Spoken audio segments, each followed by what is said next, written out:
우리 속담에 공짜라면 양잿물도 마신다라는 말이 있습니다. 값을 지불하지 않고 얻게 되는, 즉 공짜로 얻는 것은 무엇이든지 즐겁게 취한다, 그것을 즐거워한다 라는 것을 표현하는 속담인데요. 이 양잿물은 사실 옛날에 빨래할 때 사용되어졌던 이 수산화 나트륨으로서 사람이 먹게 되면 그것은 매우 위험한, 생명에 위험한 독극물입니다. 빨래하는 데는 괜찮지만 사람이 먹게 되면 사람의 생명을, 먹는 양에 좀 따라서 달라지겠지만 어쨌든 사람의 생명을 앗아갈 수도 있는 이 독극물, 위험한 것입니다. 그런데 공짜라면 위험도, 공짜로 무언가를 얻을 수 있다면 위험도 감수한다라는 그런 표현이 되기도 하죠. 사실 세상에 공짜는 없습니다. 공짜, 그 순간은 공짜 같은데 그것이 나중에 무언가를 해야만 하는 부담이 되는 경우들이 많이 있죠. 분명히 그 값을 내놔라라고 요구는 하지만 그것에 대한 정당한 반응이 요구되기 때문에 사실은 이 공짜였지만 공짜가 아닌 것이 세상입니다. 천국은 어떠할까요? 우리가 천국이라고 말하면 사실은 구원받은 자들이 들어가는 곳이죠. 그래서 구원과 다른, 구원을 받았다라는 것의 다른 표현이 천국에 들어갔다, 천국을 차지했다라는 표현으로 바꿔서 할 수 있습니다. 그러므로 같은 것인데 표현이 다르죠. 구원, 천국, 이것은 공짜일까요? 아닐까요?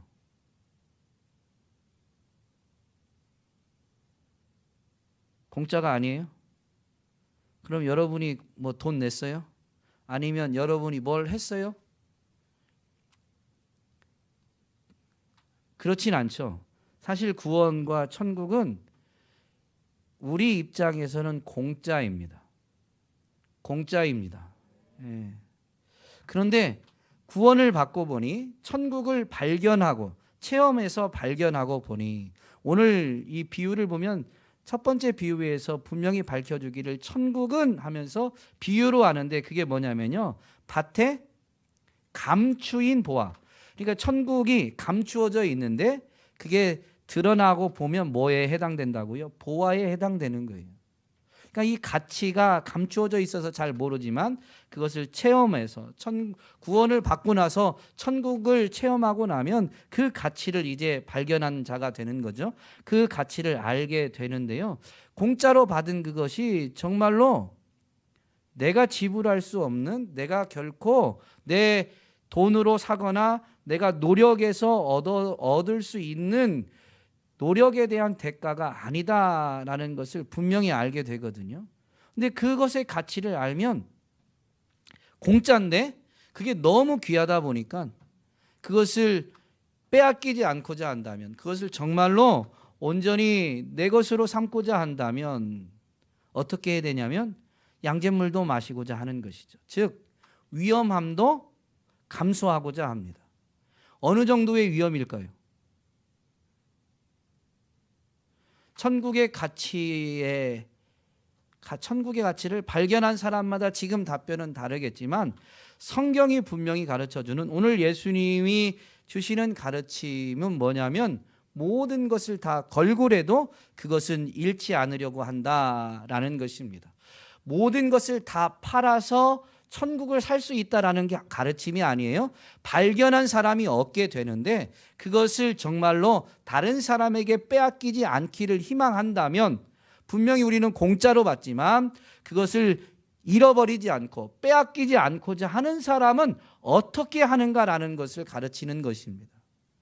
모든 소유를 팔아서 살 수 있는 것이 천국이다라고 가르치는 것이 아닌 것이죠. 여러분에게 천국은 어떤 곳입니까? 여러분 천국의 가치를 발견하셨습니까? 천국이 어떤 곳이에요? 천국은 마태복음에서는 우리말로 천국이라고 되어 있고 이걸 또 풀었으면 하늘나라라고 할 수 있죠. 하늘나라를 한자어로 천국이라고 표기하니까 이 천국은 사실 하늘나라인데요. 마가복음과 누가복음과 요한복음에서는 천국, 하늘나라라고 표현하지 않고 하나님의 나라라고 표현합니다.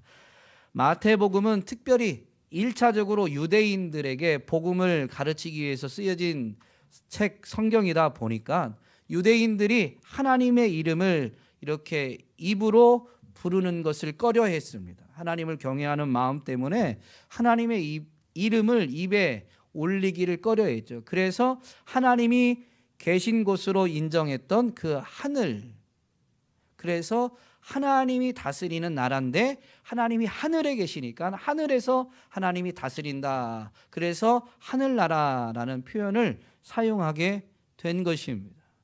그러니 천국은 사실 어떤 곳이냐라면 하나님이 예수 그리스도를 통해서 이 일을 이루시는데 바로 만왕의 왕이신 예수 그리스도께서 다스리시는 영역이 바로 천국 하나님의 나라인 것이죠.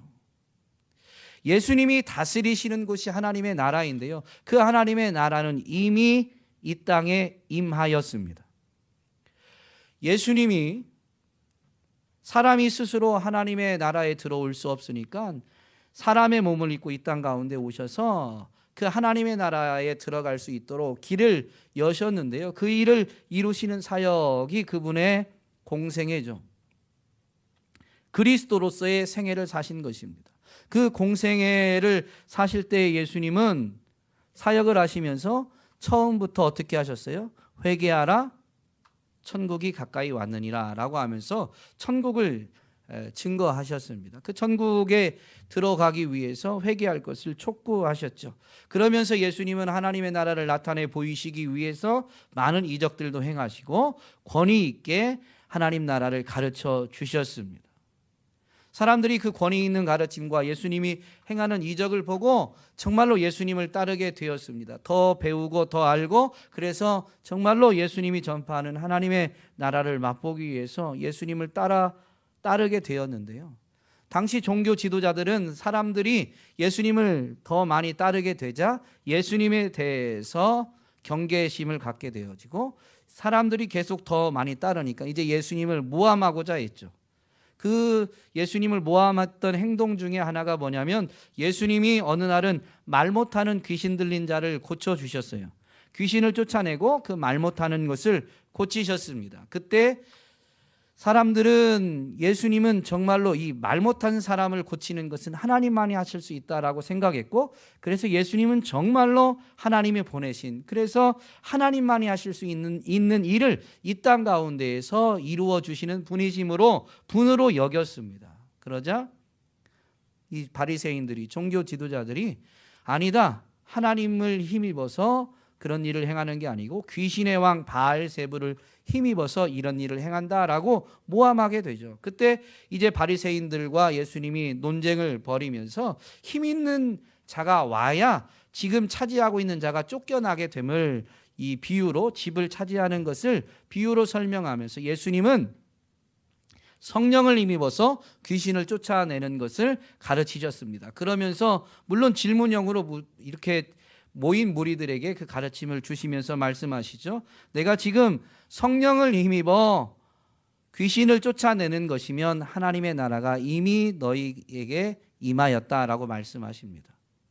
그 말씀은 물론 가정문으로 표현을 했지만 예수님은 그 앞에 비유를 통해서 귀신보다 더 강한 하나님, 성령 하나님을 힘입어서 지금 귀신을 쫓아내셨다라는 것을 분명히 가르치신 것이거든요. 그러므로 성령을 힘입어 귀신을 쫓아내셨으니 하나님의 나라가 그들 가운데 임한 것입니다. 이미 임한 거예요.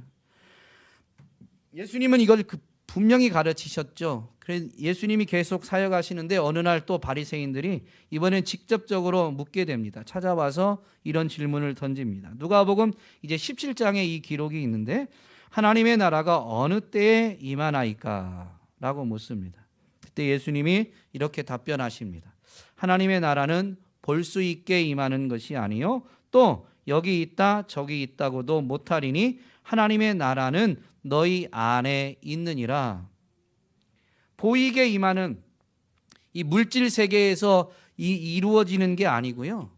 예수님의 통치는 그 예수님의 말씀, 하나님의 말씀대로 행하시면서 하나님의 말씀을 가르치는 그 가르침을 듣고 그 가르침대로 순종하려는 마음에서 임하게 되는 거예요. 예수님이 이것을 분명히 이렇게 질문하는 그들에게 명확하게 가르쳐 주셨습니다. 진실로 예수님이 함께 하실 때는 예수님의 가르침을 통해서 가르침에 순종하려는 마음 가운데 예수님에 의한 통치, 하나님의 나라가 이루어지게 되었을 뿐만 아니라 몸을 입고 이 땅에서 이 하나님의 나라를 가르치시고 이루어내신 예수님이 이제 부활하시고 승천하신 다음에는 어떻게 하나님의 나라가 믿는 자들 가운데 임하게 됩니까? 바로 예수님이 약속하신 대로 보내시는 성령을 통해서, 성령이 내주하시면서, 우리 가운데 내주하시면서 어떤 일을 하시나요? 예수님이 하셨던 말씀을 기억나게 하고 깨닫게 하고, 그리고 우리로 하여금 그 말씀대로 순종하도록 도와주시죠. 그래서 우리가 하나님의 말씀에, 예수님의 가르치신 말씀에 순종함으로 인해서 예수님의 통치, 다스리심을 받게 되는 거예요. 그래서 내주하시는 성령으로 말미암아 믿는 자들의 마음 가운데에도 여전히 하나님의 나라가 임하는 것이죠. 이루어지는 것입니다. 그래서 이것을 체험한 사도 바울이 로마 교회에 하나님의 나라를 가르치면서 뭐라고 가르칩니까? 하나님의 나라는 먹고 마시고 마시는 것이 아니고 오직 성령 안에서 의와 평강과 희락이다라고 분명히 가르칩니다. 이때의 이 의는 하나님과의 올바른 관계를 의미합니다.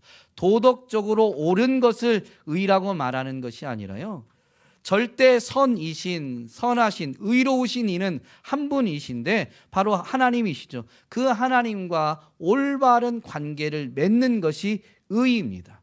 우리를 지으셨고 우리를 다스리시는 그분의 뜻에 합당하게 서는 것이 바로 의인 것이죠.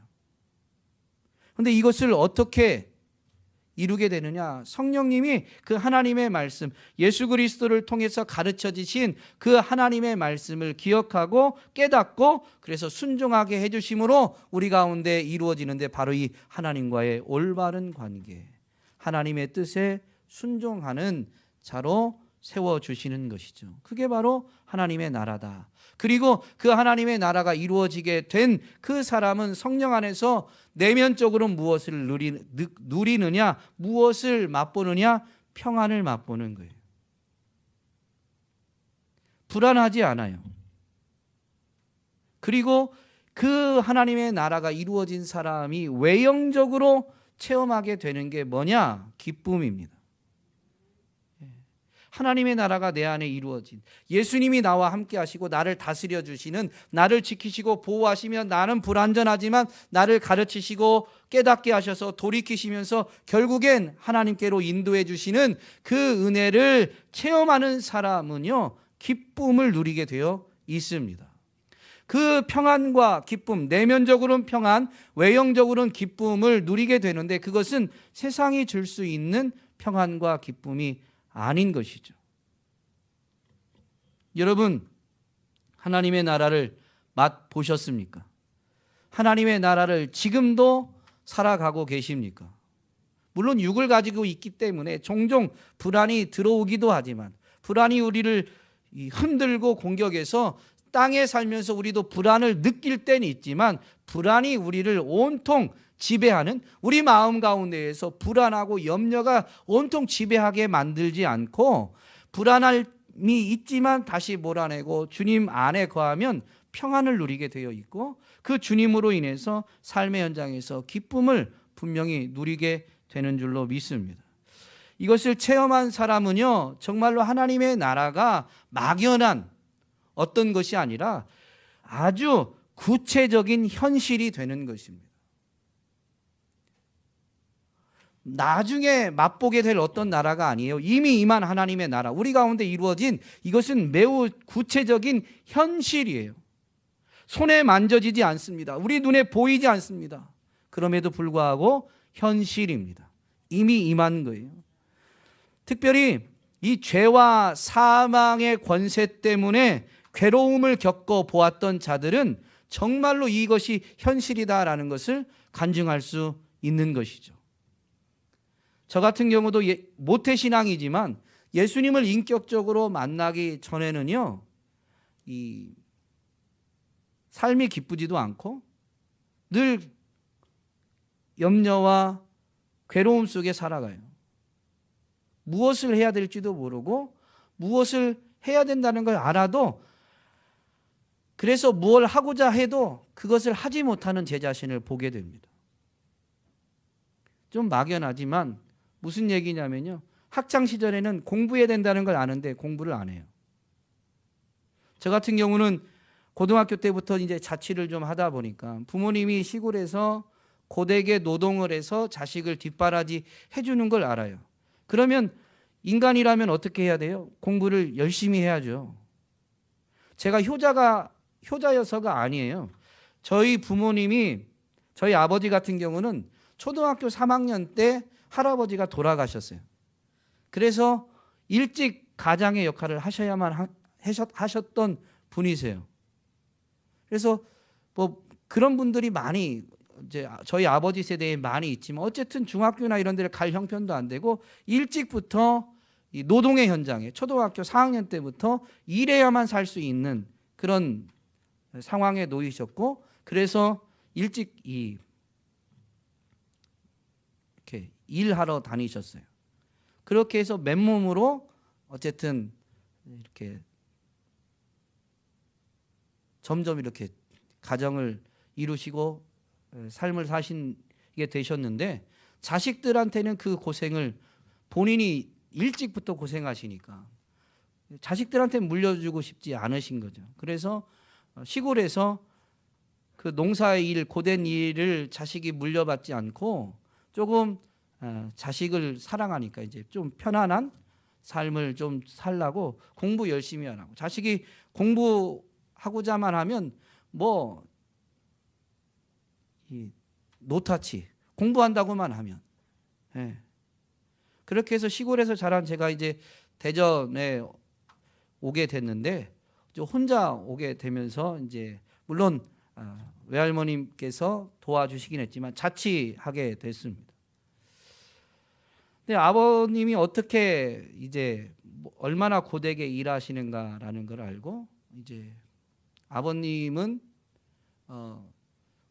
아마 그때는 그런 분들이 많으셨겠죠. 저희 아버지의 속옷은 빵꾸 안 난 게 없습니다. 제 어렸을 때 기억에. 그걸 보고 깨닫게 하셨어요. 하나님이 그때 그걸 깨닫게는 하셨는데, 그래서 아버지가 얼마나 자기를 위해서는 졸라매고 자식들을 위해서 희생하는가라는 걸 알게는 해주셨는데, 그러면 이제 마땅히 혼자 이제 대전에 와서 공부를 하면 그 고생하시는 부모님을 생각해서 열심히 해야 되잖아요. 머리로는 아는데 그걸 행할 수 있는 힘이 없는 거예요. 여러분, 이거는 겪어본 사람만 알아요. 그러니까 삶이 그냥 괴로워요. 당연히 공부해야 되는 줄 아는데 공부를 안 하고 있어요. 이런 거를 누구한테 얘기하면 뭐라고 할까요? 그냥 책상에 앉아서 공부하면 되지, 뭔 딴 생각이 그렇게 많아. 아니, 몰라서 안 되는 게 아니에요. 안 되는 거예요. 불가항력처럼 느껴졌어요, 그때 당시는. 그러니까 어떻게 되냐면 맨날 그래 공부해야지, 그리고 하루를 지나고 보면 공부한 시간이 별로 없는 거죠. 그러면 어떻게 돼요? 나는 이거밖에 안 되나. 나는 막, 이게 이제 사실은 제가 고민한 것 같았지만 나중에 이제 목회자가 되고 나서 말씀을 깨닫고 보니까 이제 사단이 참소하는 거예요. 그렇게 못하게끔 사단이 교묘하게 저를 저보다 더 잘 알아서 행하고자 하는 대로 행하지 못하게 만들어 놓고는 하루를 지나면 막 고발하고 참소해요. 너는 그거밖에 안 돼. 너는 아주 못된 놈이야. 이런 식으로 고발을 하면 더 괴롭고, 그게 막 저를 짓누르고 억압하죠. 이거는 다른 사람한테 말하면 뭐 아주 대수롭지 않게 여겨요. 그냥 쉽게 하면 된다고 말하는데, 사도 바울이 사실은 예수님을 인격적으로 만나기 전에 그의 행위는 율법의 의로 율법을 지키는데 흠이 없었다라고 말합니다. 그런데도 불구하고 복음을 체험하고 나서, 복음을 체험하기 전에, 예수님을 만나기 전에 그 자신을 이제 진실하게 고백하는데, 그게 로마서 7장에 있어요. 로마서 7장에 보면 사도 바울이 이렇게 고백합니다. 나는 육신에 속하여 죄 아래에 팔렸도다. 내가 행하는 것을 내가 알지 못하노니 곧 내가 원하는 것은 행하지 아니하고 도리어 미워하는 것을 행함이라.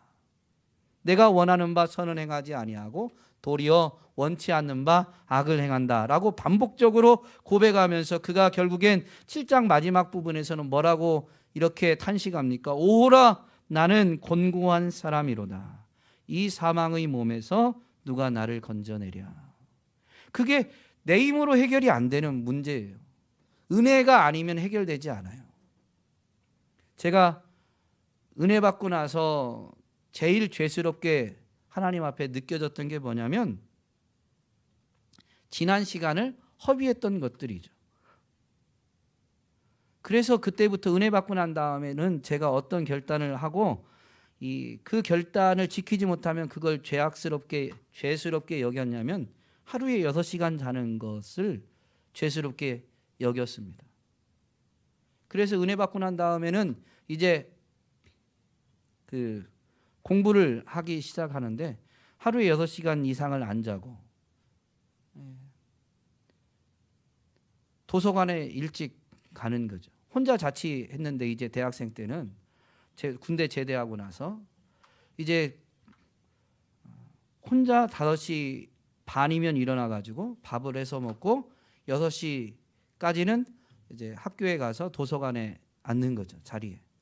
물론 저는 이제 군대에서 특별히 더 은혜를 체험하면서 이렇게 바뀌게 됐는데, 그 전까지는 공부를 안 하던 사람이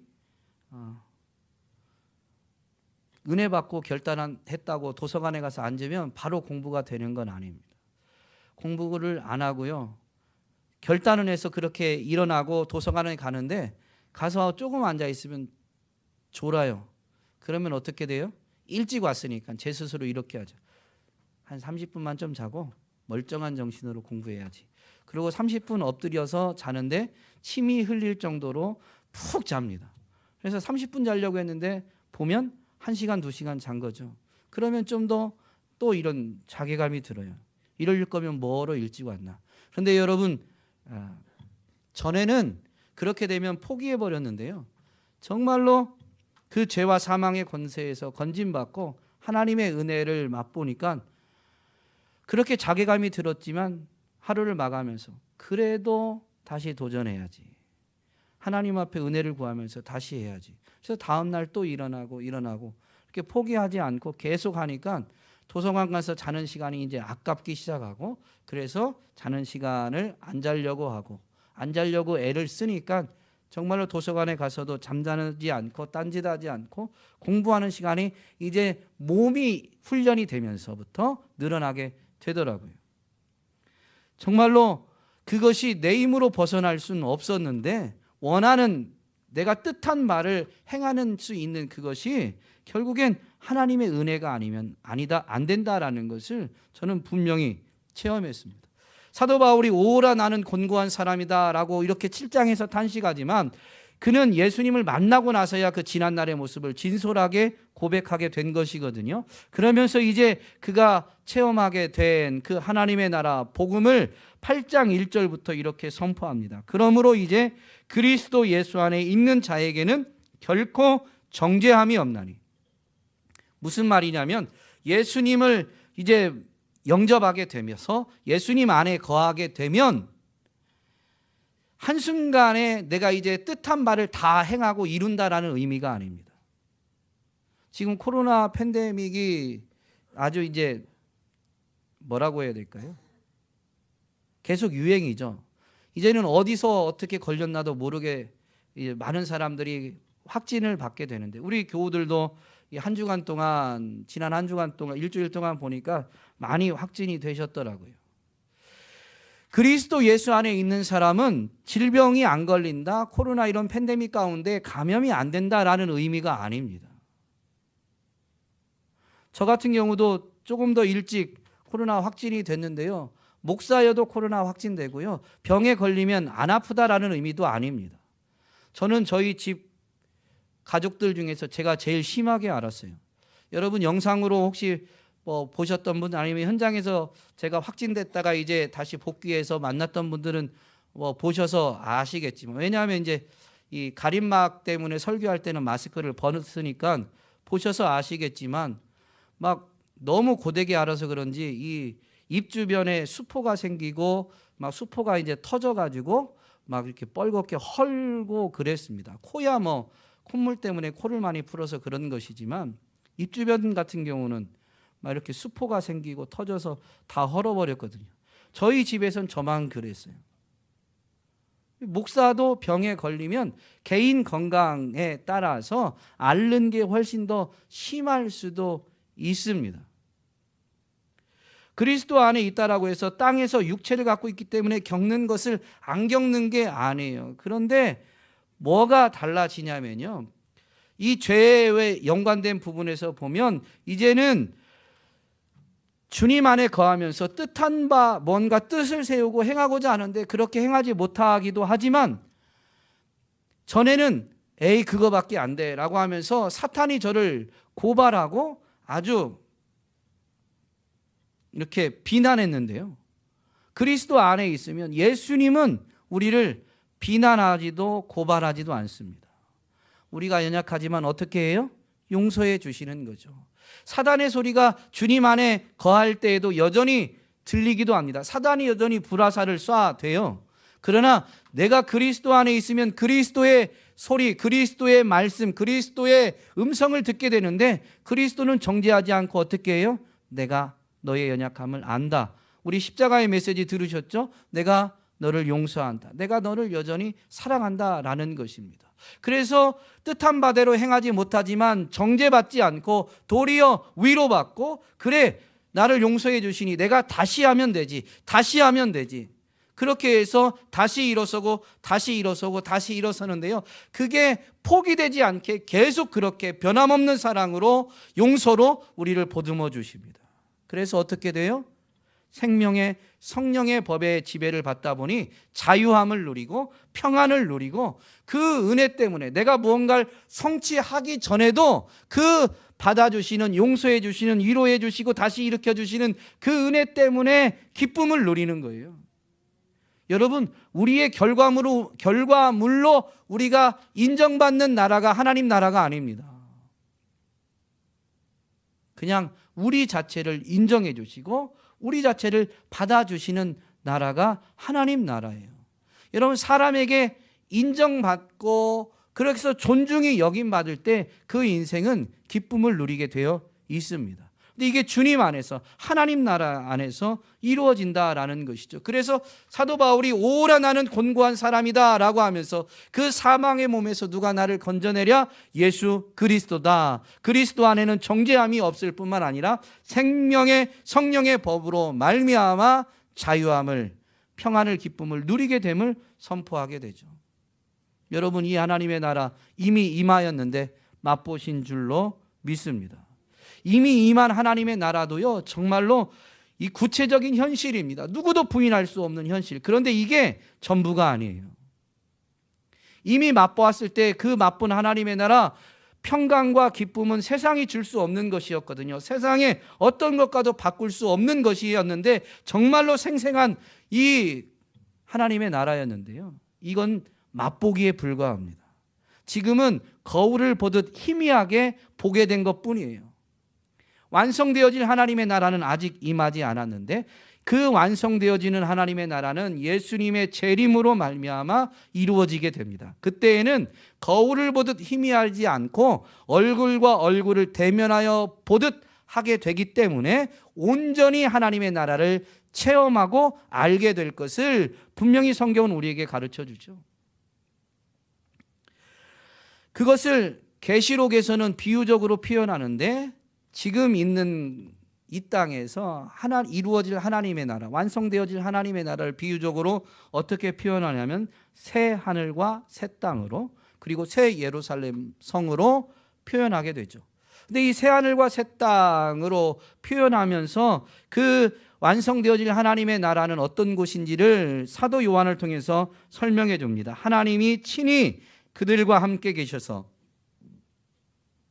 예수님을 믿고 이미 임한 하나님의 나라 안에 거한 자들이 완성되어지는 하나님의 나라에 들어가게 되는데, 그때는 하나님이 친히 그들과 함께 계셔서 모든 눈물을 닦아 그 눈에서 닦아주시니 다시는 사망이 없고 애통하는 것이나 곡하는 것이나 아픈 것이 다시 있지 않는다라고 분명히 선언합니다. 이미 있는 이 땅, 이 하늘에서는 사망이 있고 아픈 것도 있고 슬픔, 곡하는 것도 있습니다. 그러나 새 하늘과 새 땅은 이 이전 것이 지나가 버리고 새로운 하늘과 땅이 이루어지는 것이기 때문에 이전에 있던 것이 없어요. 사망이 없고 슬픔이, 애통하는 것이, 곡하는 것이 다시는 있지 않는다라고 분명히 선언해 주죠. 그런데 이 설명을 잘 볼 때 이전 것은, 처음 것들이 다 지나간다라고 분명히 설명하죠. 여러분, 하나님의 나라를 맛본 사람은 이 부분을 분명히 기억하게 되는데, 그래서요, 이미 있는 곳에서 그 어떤 것도 영원하지 않고 지나가 버릴 것이기 때문에 이미 있는 곳에 있는, 존재하는 가장 가치 있는 그 어떤 것도 분명히 이루어지게 되는 새하늘과 새 땅, 완성되어지는 하나님의 나라보다 귀하지가 않습니다. 이미 있는 것은 사라져 버릴 것이기 때문에. 그래서 온 우주에 있는 어떤 것도 천국보다 더 가치 있는 것은 없습니다. 심지어 온 우주에 있는 어떤 것이 아니라요, 온 우주 자체보다 천국이 더 가치가 있는 것이죠. 하나님의 나라, 천국을 맛본 사람은 이걸 아는 거예요. 그래서 공짜로 받게 되지만 이것을 결코 빼앗기지 않으려고 하는 것이죠. 그래서 이미 있는 것들 중에서는 그 어떤 것을 다 내어주더라도, 심지어 내 생명까지라도 내어주는, 양잿물이라도 마셔야 된다면 내 생명을 포기하는 것이거든요. 심지어 지금 육체를 갖고 있으면서 얻게 된 이 육체의 생명일지라도 하나님의 나라와는 바꾸지 않으려고 하는 것입니다. 죽어야 된다, 그런 의미가 아니라 이 생명과 하나님의 나라 둘 중에 하나만 택해야 된다라고 하면, 하나님의 나라는 비록 공짜로 받았지만 영원한 생명을 누리는 곳이기 때문에 이 육체의 생명일지라도 아까워하지 않고 나는 하나님의 나라를 붙잡는다라는 의미가 오늘 예수님이 비유로 가르쳐 주시는 가르침이죠.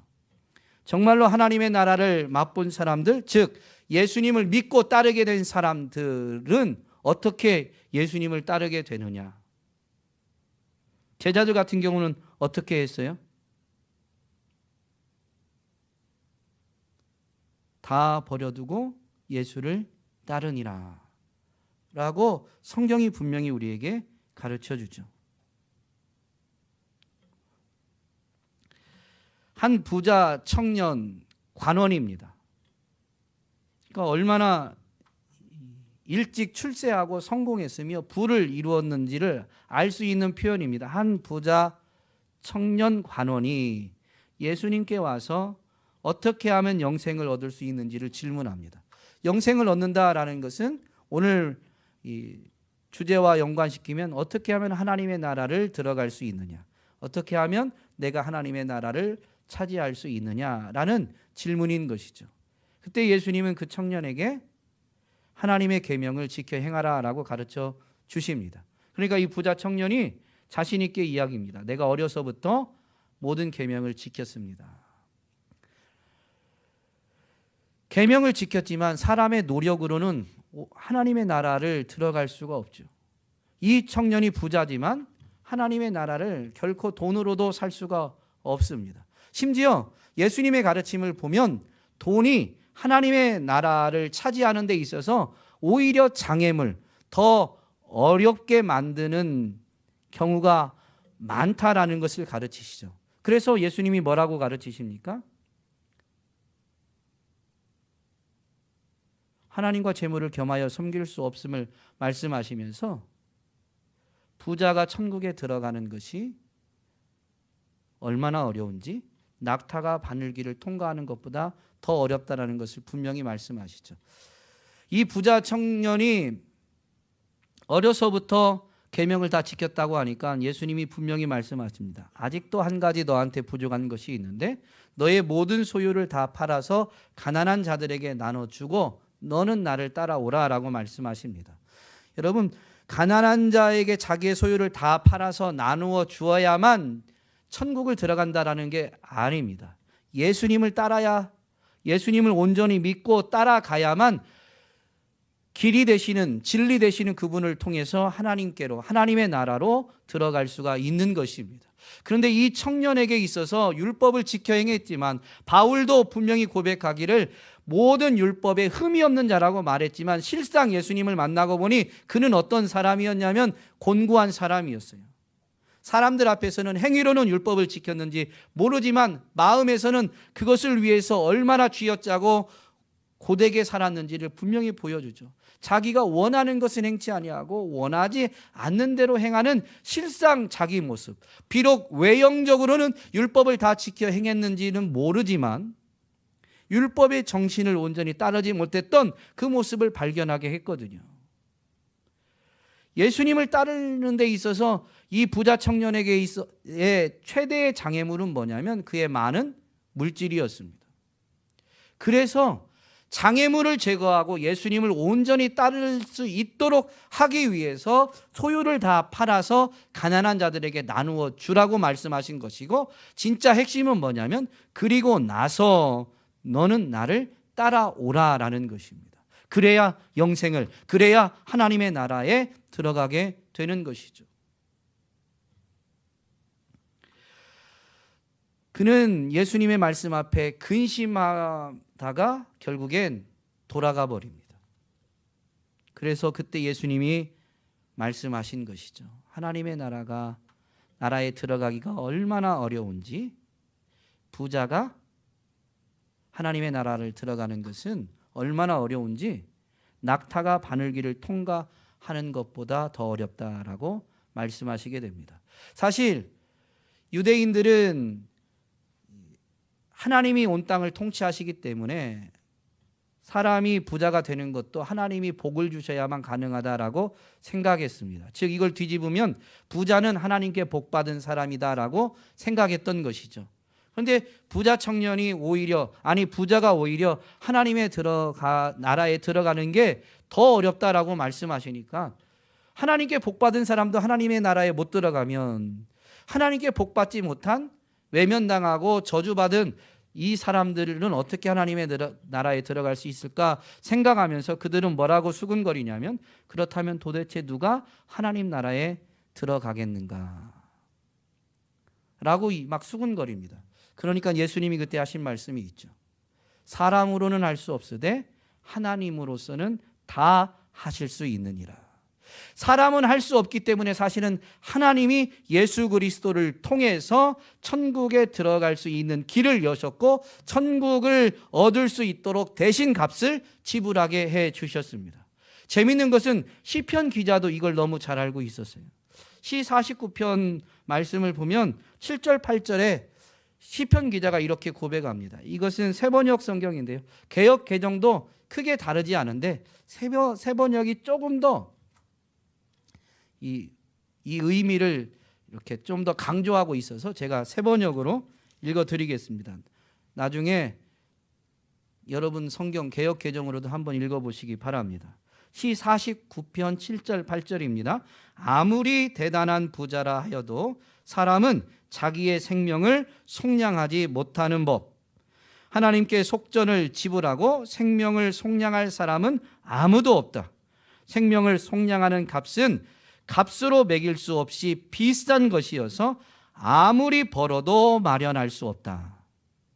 사람이 평생을 돈을 벌고 평생을 노력해도 이 생명을 속량할 수가 없는 거예요. 영생을 자기 스스로 얻을 수가 없는 것이죠. 천국을 자기 스스로 차지할 수가 없는 것입니다. 그래서 하나님으로만 하실 수 있는데 하나님이 예수 그리스도를 이 땅에 보내셔서 죄를 알지도 못하는 예수님으로 하여금 세상의 죄를 대신 담당하게 하셨고, 예수님은 하나님의 뜻에 순종하시되 죽기까지 순종하셨죠. 그래서 죄도 알지 못하시는 죄가 없으신 분이심에도 불구하고 사람들의 죄를 대신 지시고 자기 자신을 단번에 이 화목 제물로 드려서 영원한 속죄를 이루셨습니다.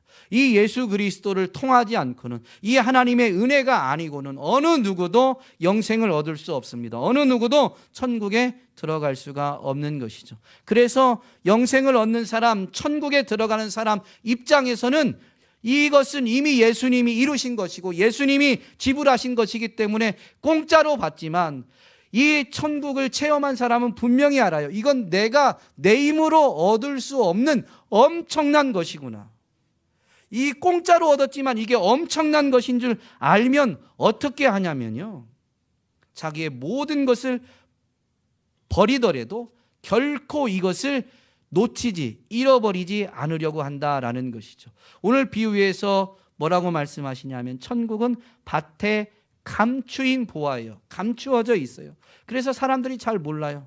그런데 일하는 농부가 밭에서 일하다가 우연히 발견하게 됩니다. 발견한 사람 입장에서는 우연이지만 하나님이 그것을 드러내지 않으시면 누구도 발견할 수 없는 것이죠. 핵심은 발견한 그 사람은 어떻게 하냐면 기쁨으로 돌아가요. 아직 그 밭이 자기 것이 아니지만 이미 발견한 사람은 기쁨을 맛보게 되어 있습니다. 그런데 그 기쁨이 충만한 기쁨이 될 때는 언제예요? 그것을 완전히 차지하게 될 때, 즉 하나님의 나라, 완성된 그 나라에 들어가게 될 때입니다. 여러분, 지금 맛본 것도 발견한 기쁨이지만, 이것도 실제이지만요, 정말로 하나님 우리에게 주시고자 하는 것은 주님의 재림 때에 이루어질 완성된 하나님의 나라입니다. 그래서 이 나라를 정말로 온전히 차지하기 위해서 발견한 사람은 어떻게 하냐? 자기의 모든 소유를 다 팔아서 그걸 얻고자 하는 거예요. 그것을 빼앗기지 않기 위해서라면, 차지하기 위해서라면 자기의 모든 소유라도 다 판다라는 것이죠. 부자 청년에 대해서 예수님이 하나님으로 다 하실 수 있다라고 이렇게 말씀하시니까 베드로가 옆에 있다가 뭐라고 답변하냐면, 보소서 우리가 모든 것을 주를 버리고 주를 따라 싸운데 그런즉 우리가 무엇을 얻으리이까? 주님을 따르기 위해서 아직 하나님의 나라에 대해서 다 알지 못하지만 그 하나님의 나라를 가르치시는 예수님, 그 예수님이 정말로 하나님이 보내신 자임을 알게 된 이 제자들은 예수님을 따르기 위해서 어떻게 했냐면 우리가 모든 것을 버리고 주를 따랐습니다. 그렇다면 우리가 무엇을 얻겠습니까? 우리가 얻게 되는 하나님의 나라는 도대체 무엇입니까? 라는 질문인 것이죠. 그때 예수님이 뭐라고 말씀하십니까? 주를 위해서 모든 것을 버리고 주를 따른 사람은 내세에서는 영생을 얻게 된다. 완성되어진 하나님의 나라를 분명히 들어가게 됩니다. 그게 끝이 아니에요. 이 땅에 하나님의 나라가 이미 임했다고 그랬죠. 그래서 주를 위해서 포기한 것마다 이 땅에서도 100배나 받는다라는 것을 분명히 말씀해 주십니다. 얼만큼 포기했느냐에 따라서 정확히 숫자적으로 100배를 쳐서 주신다라는 게 아니라 하나님의 나라를 맛본 사람, 그래서 그걸 놓치지 않기 위해서라면 이 땅에서 자기에게 주어진 것은 이제 과감 없이 과감하게 포기하게 되는데, 포기한 것마다 분명히 하나님의 나라를 맛보는 것으로 보상받게 되어짐을, 그 하나님의 나라를 맛보는 건 분명히 맛보기이지만 구체적인 현실이에요. 그 구체적인 현실은 어느 정도냐? 양으로 생명을 얻게 하되 풍성히 얻게 하시기 위해서 이 예수님이 이 땅에 오셨다고 했는데요, 하나님의 나라를 비록 마음 가운데서 맛보지만 풍성하게 맛보게 해주시는 것을, 그것이 마음에서 맛보아지고 체험되어지고 누려지게 하기 위해서 예수님은 때로는 물질적인 보상도 해주십니다. 근데 물질적인 보상도 해주시다 보니까 그것이 너무 실제적으로 이루어진 것을 사람들이 간증하면서 마치 예수 믿으면 물질적인 보상만이 전부인 것처럼 강조된 것뿐이에요. 아니에요. 때로는 물질적인 보상이 없을 수도 있지만 분명히 평강과 기쁨, 세상이 줄 수 없는 평강과 기쁨을 이미 풍성히 이 땅에서도 맛보고 누리게 되어 있는 것이죠. 그리고 결국엔 하나님의 나라, 완성되어지는 그 나라에 들어가게 됩니다. 여러분, 이것을 정말로 체험한 사도 바울은 뭐라고 간증합니까? 사도 바울이 분명히 빌립보 교회에 그 하나님의 나라, 외형적으로는 기쁨인데 항상 주 안에서 기뻐할 것을 교회에 권면한 그가 뭐라고 간증하냐면, 고백하냐면요, 무엇이든지 내게 유익하던 것을 내가 그리스도를 위하여 다 해로 여길 뿐더러 또한 모든 것을 해로 여김은 내 주 그리스도 예수를 아는 지식이 가장 고상하기 때문이다. 가장 가치 있기 때문이다. 그래서 모든 것을 해로 여기고 버리더라도 예수님을 결코 놓치지 않고자 하는 것이죠. 내가 그를 위하여 모든 것을 잃어버리고 배설물로 여김은 그리스도를 얻고 그 안에서 발견되려 함이다.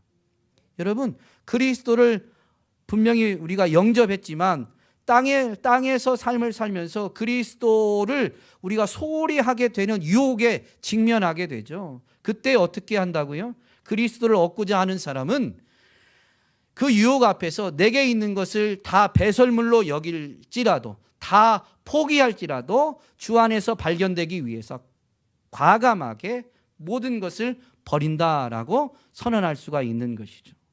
여러분, 정말로 여러분 하나님의 나라를 체험하여 알게 되셨습니까? 하나님의 나라의 가치를 알게 되셨습니까? 그렇다면요, 양잿물도 마시는 위험을 감수하셔야 돼요.